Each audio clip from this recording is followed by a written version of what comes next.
दीपिका जैन ने लिखा है, प्रणाम गुरुदेव श्री। गुरुदेव, आपकी एनर्जी के साथ अलाइन होते ही जो सहजता फील होती है, ऐसा लगता है कि हम खो गए। कुछ कहें, और इस स्टेट की, इस अवस्था की इच्छा भी होती है। दीपिका का जो प्रश्न है कि ये जो एक बुद्धा फील्ड है, ये जो एक एनर्जी फील्ड है, जब इससे लयबद्ध होते हैं तो ऐसा लगता है जैसे खो गए। सुंदर लगता है, प्रीतिकर लगता है, और फिर उस अवस्था की चाह भी होती है।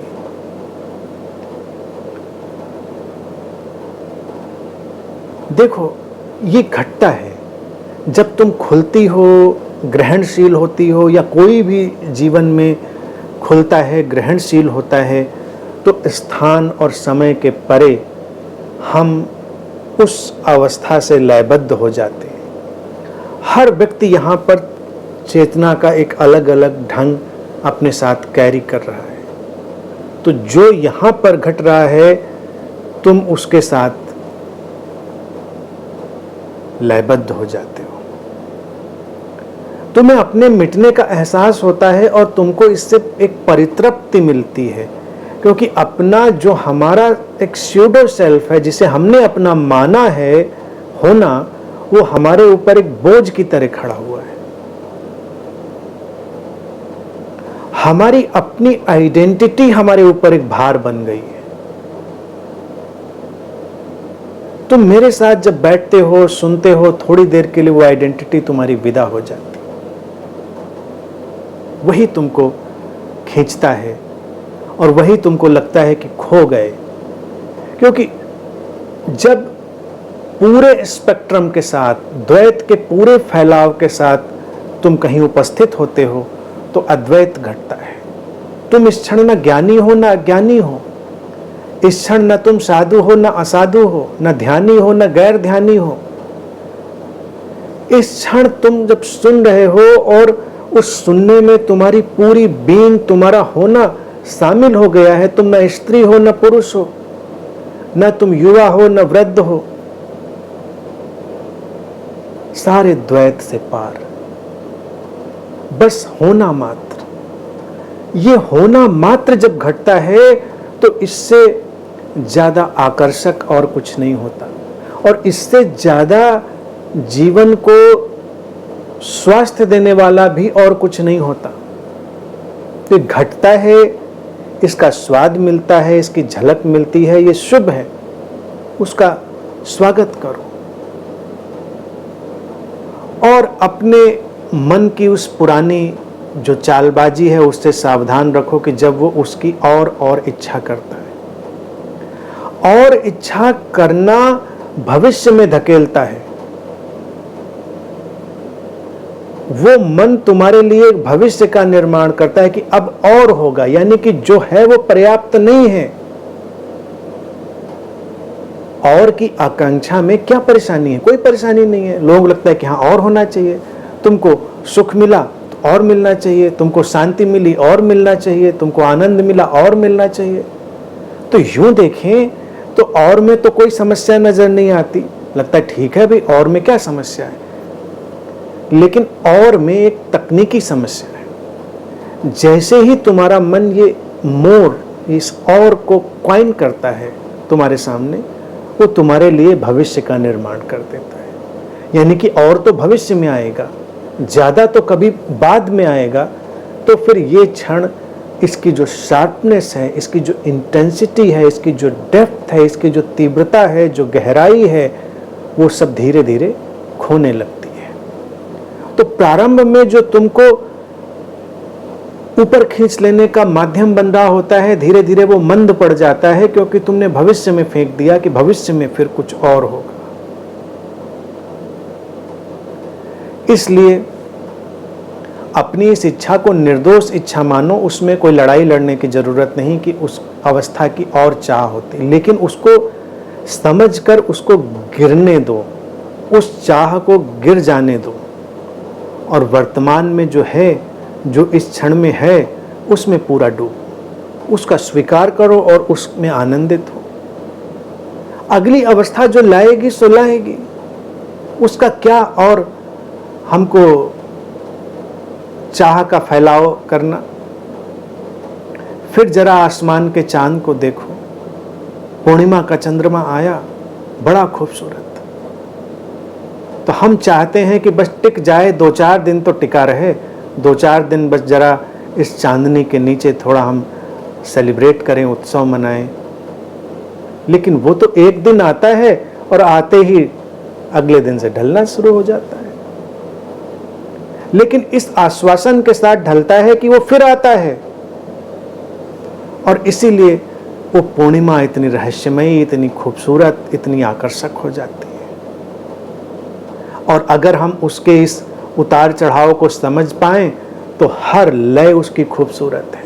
अमावस का गहन अंधेरा भी खूबसूरत है, और ये घटती बढ़ती हुई लय भी खूबसूरत है। तो ये क्षण आएंगे और जाएंगे। कभी तुमको लगेगा तुम चेतना के आसमान में बिल्कुल सूरज की तरह प्रज्वलित हो गए, और कभी तुम टिमटिमाते हुए दिए भी नहीं रह जाओगे, और कभी दिया भी सोचना तुम्हारे लिए भारी पड़ जाएगा। तुम्हें लगेगा अब तो सब बड़ा बोझिल है अंधकार में। तो उसका भी स्वागत करो, वो भी जाएगा, धीरे धीरे सब कुछ आगे जाएगा।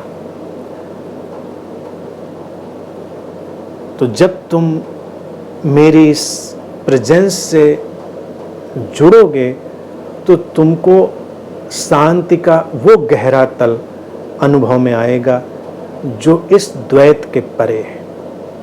देखो, द्वैत में एक शांति और प्रसन्नता का तल है, लेकिन वो ट्रांजिएंट है, क्षणभंगुर है, प्रवाहमान है।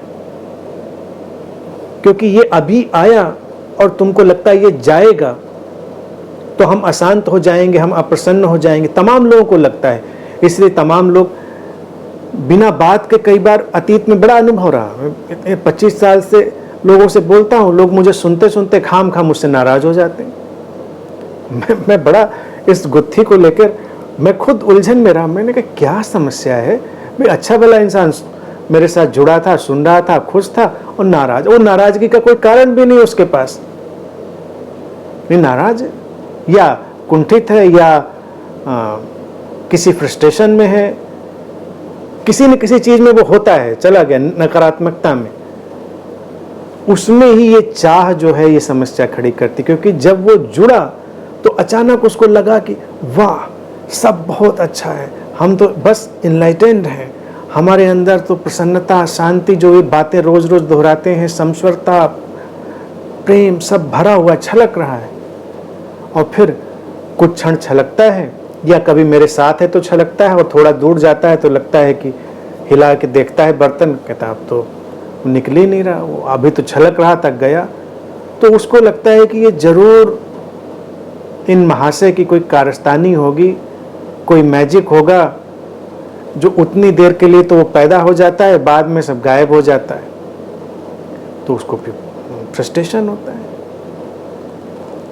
लेकिन वो अगर मेरी बात को समझे, जिसको मैं हमेशा से दोहरा रहा हूं, तो अभी जो तुमने शांति या प्रसन्नता या प्रेम या समस्वरता जो भी अनुभव की, वो एक पहले तल की है जो तुमने जोड़ी है जीवन के शुक्ल पक्ष से, जीवन के चढ़ते हुए पक्ष से, जब चांदनी बढ़ रही है जीवन में।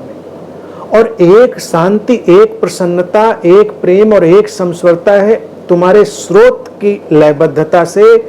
जब तुम ये उतार और चढ़ाव इन दोनों के पीछे चले गए हो, तुम वहां से जानते हो कि ये आता है और जाता है।